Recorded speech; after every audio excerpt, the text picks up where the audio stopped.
बहुत समय पहले की बात है। कपिल वस्तु के राजकुमार सिद्धार्थ गृह त्याग कर बुद्ध बन चुके थे। अब वे केवल एक सन्यासी नहीं थे, बल्कि ज्ञान का प्रकाश थे। जहां भी जाते, लोग अपने दुख लेकर पहुंच जाते। एक दिन की बात है। एक घमंडी पंडित बुद्ध के पास आया। उसके चेहरे पर मुस्कान थी, लेकिन दिल में अहंकार भरा था। वह बुद्ध को नीचा दिखाना चाहता था। उसने बुद्ध के चरणों में बैठकर बहुत मीठे शब्दों में सवाल पूछे, पर भीतर मन में सोच रहा था, आज मैं इस सन्यासी की परीक्षा लूंगा। बुद्ध उसे देखते रहे। उन्होंने उसके शब्द नहीं, उसका मन सुना। थोड़ी देर बाद बुद्ध बोले, तुम अपने शब्दों से ज्ञान दिखा रहे हो, लेकिन मन में खुद को बड़ा समझ रहे हो। पंडित चौंक गया। वह बोला, भगवान, मैंने तो ऐसा कुछ कहा ही नहीं।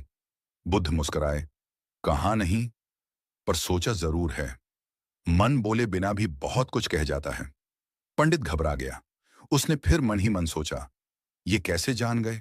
बुद्ध तुरंत बोले, तुम अब यह सोच रहे हो कि मैंने कैसे जाना, जबकि सच यह है कि जब मन शांत होता है तो दूसरे का मन आईने की तरह दिखाई देने लगता है। अब पंडित के अहंकार की दीवार टूटने लगी। वह सिर झुकाकर बोला, भगवान, आप मेरे मन को कैसे देख पा रहे हैं? बुद्ध बोले, मैंने अपने मन को वर्षों तक देखा है। जिसने अपना मन जान लिया, वो दूसरे का मन भी पढ़ सकता है। फिर बुद्ध ने एक कथा सुनाई। जैसे शांत झील में हर चीज साफ दिखती है, वैसे ही शांत मन में हर दिल की तस्वीर दिखाई देती है। पंडित की आंखों से आंसू बहने लगे। उसने कहा, मैं विद्वान था, पर अज्ञानी रहा। आपने आज मेरी आंखें खोल दी।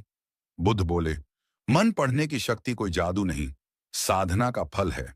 जो अपने भीतर उतरता है, वही दूसरों को समझ पाता है। उस दिन वह पंडित केवल सवाल पूछने वाला इंसान नहीं, बल्कि सीखने वाला शिष्य बन गया।